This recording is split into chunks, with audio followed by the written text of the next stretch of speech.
जोहार नमस्कार। खबरें जो रहती हैं चर्चा में, खबरें जिस पर बातें होती रहती हैं, कुछ नवीनतम ताजा खास खबरों में से कुछ खबरों पर आइए नजर डालते हैं। देखिए 5 मिनट में 15 खबरें।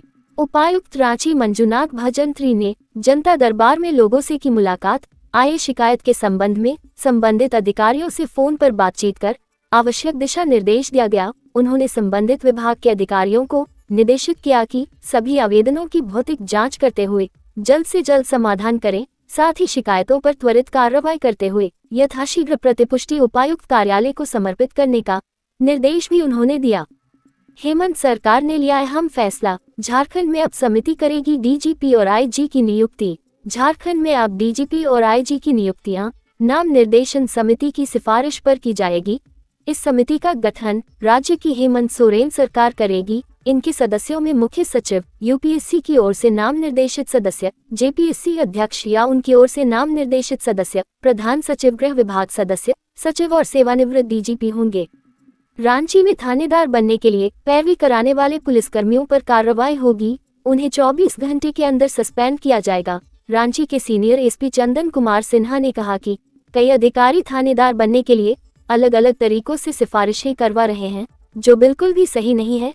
ऐसे अधिकारियों को सख्त चेतावनी दी गई है कि अगर किसी तरह की पैरवी हुई तो 24 घंटे के अंदर उन्हें सस्पेंड कर दिया जाएगा। रांची एसएसपी ने कहा कि इंस्पेक्टर हो या सब इंस्पेक्टर, जो काम और क्राइम कंट्रोल में बेहतर होगा उसे ही थाना प्रभारी बनाया जाएगा। लेकिन अगर कोई यह सोच रहा है कि पैरवी करके उसे थाना मिल जाएगा तो यह उसकी गलतफहमी है, उसे सीधे सस्पेंड किया जाएगा। शहर के रातू थाना क्षेत्र में एक पेट्रोल पंप के कर्मचारियों से दिन दहाड़े 14 लाख रुपए लूट के मामले में पुलिस ने मंगलवार को 2 आरोपितों के पोस्टर जारी किए हैं। सूचना देने वाले को 20,000 रुपए का नकद पुरस्कार दिया जाएगा। पोस्टर में बताया गया है कि रांची के रातू थाना क्षेत्र में 26 दिसंबर 2024 को स्टेट बैंक काठीटांड पास एक व्यवसायी से पैसे की चिन्हती की गई थी, जिसमें सीसीटीवी फुटेज के आधार पर 2 संदिग्ध व्यक्तियों की पहचान हुई है। सरकारी आदेश मान बंद होता स्कूल तो शायद आज जिंदा होते बच्चे। 13 जनवरी तक स्कूलों को बंद रखने के सरकारी आदेश को अगर गुडविल स्कूल प्रबंधन मान लेता तो शायद आज काल के गाल में समा गए तीनों बच्चे और टेम्पो ड्राइवर जिंदा होते, मगर गुडविल स्कूल प्रबंधन की मनमानी के चलते बड़ा हादसा हो गया। आसपास के कुछ लोगों का कहना था कि स्कूल प्रबंधन का रवैया पहले से ही ठीक नहीं है, जो मन में आता है वही करते हैं। अगर इन्हें पुलिस प्रशासन का डर होता तो सरकारी आदेश के बाद भी स्कूल नहीं खोलते। बता दें कि रामगढ़ के गोला प्रखंड में कल भोरे भोर हुए रोड एक्सीडेंट में 3 बच्चों की मौत की फैली खबर के बाद इलाके में तहलका मच गया। बच्चों के घर वालों की चीख चीतकार से पूरा इलाका दहल उठा। रामगढ़ गोला रोड में आलू से भरे एलपी ट्रक के बच्चों से भरे ऑटो पर पलट जाने से यह हादसा हुआ।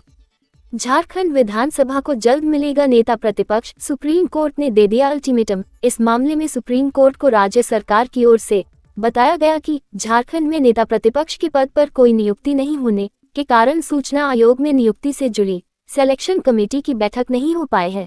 नेता प्रतिपक्ष इस कमेटी के सदस्य होते हैं, लेकिन वर्तमान में झारखंड विधानसभा में ये पद खाली है। इस पर सुप्रीम कोर्ट ने आदेश दिया कि झारखंड विधानसभा की प्रमुख विपक्षी पार्टी अपने किसी निर्वाचित सदस्य को विपक्ष का नेता नॉमिनेट करे। रांची के अरगोड़ा थाना क्षेत्र स्थित सहजानंद चौक के पास एक दर्दनाक हादसा हुआ, जिसमें ड्राइवर समेत 3 लोग गंभीर रूप से घायल हो गए। जानकारी के अनुसार बीती रात हरमू फल मंडी की ओर से एक ऑटो तेज रफ्तार के साथ सहजानंद चौक की ओर जा रहा था, तभी अचानक वाहन बेकाबू होकर एक पेड़ से टकरा गया। कुख्यात किशोर पांडेय की बेवा निशी पांडेय को पुलिस ने उठाया। कुख्यात पांडेय गिरोह के 2 शूटरों की घर में घुसकर हत्या करने के मामले में गठित एसआईटी ने निशी पांडेय और निशांत सिंह सहित कई लोगों को गिरफ्तार किया है। निशी पांडेय पतरातू इलाके में गैंगस्टर रह चुके कुख्यात किशोर पांडेय की बेवा है। गैंगस्टर भोला पांडेय भी निशी पांडेय का चाचा ससुर लगता था। किशोर पांडेय और भोला पांडेय पहले ही मारे जा चुके हैं। यहाँ याद दिला दे कि पलामू के चैनपुर थाना क्षेत्र के गर्दा गांव में बीते रविवार की देर रात भरत पांडेय और दीपक साव को घर में घुसकर गोली मारकर मौत के घाट उतार दिया था। मौसम विभाग के मुताबिक अभी ठंड से राहत मिलने की संभावना नहीं है।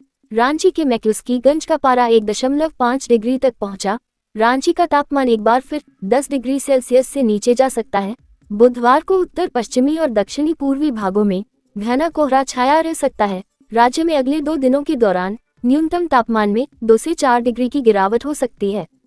एनी पेमेंट का वक्त आ गया है। फोन पर ऐसा बोलने वाले 5 अरेस्ट किए गए बदमाशों ने पुलिस के सामने कई राज उगले हैं। बजाज फाइनेंस के लोन धारक इनके टारगेट होते हैं। लोन धारकों को कॉल कर EMI पेमेंट करने के नाम पर बारकोड भेज उनके खातों से माल उड़ा लेना इन बदमाशों की फितरत है। वहीं गूगल पर बंधन बैंक का फर्जी नंबर डाल लोगों को अपना शिकार बनाते हैं। जो कस्टमर इस नंबर पर कॉल करते उन्हें लोन का ऑफर देकर इंश्योरेंस और KYC के नाम पर ठगी कर लेते। इस बात का खुलासा आज जामताड़ा पुलिस कप्तान डॉक्टर एहतेशाम वकारिब ने किया। गांव देहात छोड़ जंगली हाथी पहुंच गए मुख्यालय, मचाया कोहराम। खूंटी के विभिन्न इलाकों में जंगली हाथियों का आतंक जारी है। पहले तो गजराज सिर्फ गांव देहात में ही जान माल को नुकसान पहुंचाते थे, पर वे शहरों में भी आतंक मचाने लगे हैं। बुधवार को भोरे भोर जंगली हाथियों ने तोरपा प्रखंड मुख्यालय स्थित संत अन्ना कॉन्वेंट के बाउंड्री वाल और बैकुंठ सारंगी की बारी दीवार को तोड़ दिया। गनीमत रही कि कोई उनकी चपेट में नहीं आया। यहाँ याद दिला दे कि करीब 1 सप्ताह पहले ही हाथियों ने कर्रा प्रखंड के केदली और छोटा केदली गांव में 2 लोगों को कुचलकर मार डाला था। CCL कर्मी पर ताबड़तोड़ बरसाई गोलियां। रामगढ़ जिले के सीमावर्ती हजारीबाग जिला के उरीमारी क्षेत्र पोटंगा लुकियातांड में घात लगाए अपराधियों ने JNL नेता सेल CCL कर्मी संतोष सिंह की गोली मारकर हत्या कर दी है। मिली जानकारी के अनुसार बाइक सवार हथियारबंद अपराधियों ने इस दुस्साहसिक वारदात को अंजाम दिया। CCL कर्मी संतोष सिंह को कुल 3 गोलियां मारी गई। गोली उनके पेट, सीने और सिर में लगी। नहीं रहे सीनियर जर्नलिस्ट राणा गौतम। राजधानी रांची के सीनियर जर्नलिस्ट राणा गौतम नहीं रहे। बुधवार को दिन के करीब 2:30 बजे उन्होंने अपने घर पर ही आखिरी हिचकी ली। उनका घर राजधानी रांची के पिस्का मोड़ के पास है। राणा गौतम का नाम झारखंड के वरिष्ठ पत्रकारों में शुमार है। उन्होंने प्रभात खबर, दैनिक हिंदुस्तान, खबर मंत्र, रांची एक्सप्रेस और देश प्राण जैसे मीडिया संस्थानों में अपना योगदान दिया एवं अपनी पत्रकारिता से अनूठी छाप छोड़ी। पलामू में NH39 के 4 लेन निर्माण स्थल पर मंगलवार की शाम गोली चलाने की जिम्मेदारी गैंगस्टर अमन साहू के खासम खास कुख्यात मयंक सिंह ने ली है। वारदात को अंजाम देने के बाद करीब 1 घंटे के बाद सड़क बनवा रहे कंपनी के प्रोजेक्ट कोऑर्डिनेटर को मयंक सिंह का फोन आया था। मयंक सिंह ने फोन कर कहा कि अमन साहू गैंग का मयंक सिंह बोल रहा हूँ, पूरे काम का 2% डिमांड पूरा कर, मामला सेट कर लो तब ठीक रहेगा, नहीं तो अब की बार सूखा फायर नहीं होगा, विकेट गिराऊंगा। गढ़वा जिले के डिंडई और नगर उंटारी प्रखंड में श्रम अधीक्षक संजय आनंद की अध्यक्षता में धावा दल ने ईंट भट्टों का औचक निरीक्षण बुधवार को किया। इस निरीक्षण में ईंट भट्टों पर बाल श्रमिकों की तलाश की गई। श्रम अधीक्षक संजय आनंद ने ईंट भट्टों के मालिकों को कड़ी चेतावनी दी। कहा कि यदि भविष्य में किसी ईंट भट्टे पर बाल श्रमिक पाए जाते हैं तो कानूनी कार्रवाई की जाएगी। हिंडाल्को के खिलाफ चकला की महिलाओं का धरना जारी। लातेहार जिले के चंदवा प्रखंड के चकला गांव में हिंडाल्को के द्वारा कोल माइन के लिए जमीन का अधिग्रहण किया जा रहा है। इसके विरोध में चकला गांव की महिला और ग्रामीणों ने समाहरणालय के समक्ष दूसरे दिन भी धरना दिया। ग्रामीणों का आरोप है कि भूमि अधिग्रहण में हिंडाल्को के द्वारा मनमानी किया जा रहा है। फर्जी ग्राम सभा का आयोजन कर हिंडाल्को गांव में घुस गया है और कुछ दलालों के द्वारा कुछ लोगों को ही लाभ दिलाया जा रहा है।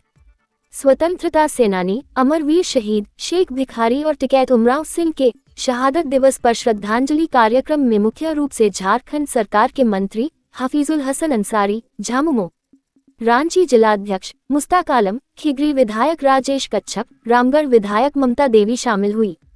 हेमंत सरकार ने भव्य कार्यक्रम के जरिए राज्य की 56 लाख महिलाओं के खाते में मैया सम्मान राशि भेज तो दी है, लेकिन कई महिलाओं के खाते में राशि पहुंची ही नहीं है। इस बात की शिकायत जमशेदपुर और धनबाद की कई महिलाएं प्रखंड कार्यालय का बार बार चक्कर लगाकर कर रही। झारखंड बीजेपी में कल से रघुवर राज, उड़ीसा के पूर्व राज्यपाल सह झारखंड के पूर्व मुख्यमंत्री रघुवर दास अपनी दूसरी राजनीतिक पारी शुरू कर रहे हैं। वो कल यानी 10 जनवरी को भाजपा की सदस्यता लेने वाले हैं। इससे पहले वो बुधवार को ही रांची पहुंच गए हैं। रांची में उनकी भाजपा के कुछ नेताओं से भी मुलाकात हुई है। माना जा रहा है कि भाजपा की सदस्यता लेने के बाद पार्टी की तरफ से उन्हें प्रदेश भाजपा की कमान सौंपी जा सकती है। झारखंड में भले ही HMPV वायरस को लेकर कोई बड़ा खतरा नहीं बताया जा रहा हो, लेकिन देश के कई हिस्सों में इस वायरस की आहट से लोग डरे हुए हैं। कर्नाटक में तो फिर से कोरोना जैसे हालात लौट आए हैं।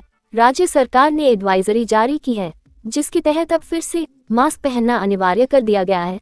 इसके लक्षणों में श्वसन संक्रमण शामिल है, जैसे नाक बंद होना, नाक बहना, आंखें लाल होना और गले में खराश होना। अगर यह गंभीर है तो निमोनिया जैसे लक्षण होंगे। जब सांस लेने में तकलीफ होगी, नहीं तो सर्दी खांसी जैसे सामान्य लक्षण होंगे। पूरी स्थिति पर झारखंड सरकार और स्वास्थ्य मंत्री इरफान अंसारी की भी नजर है।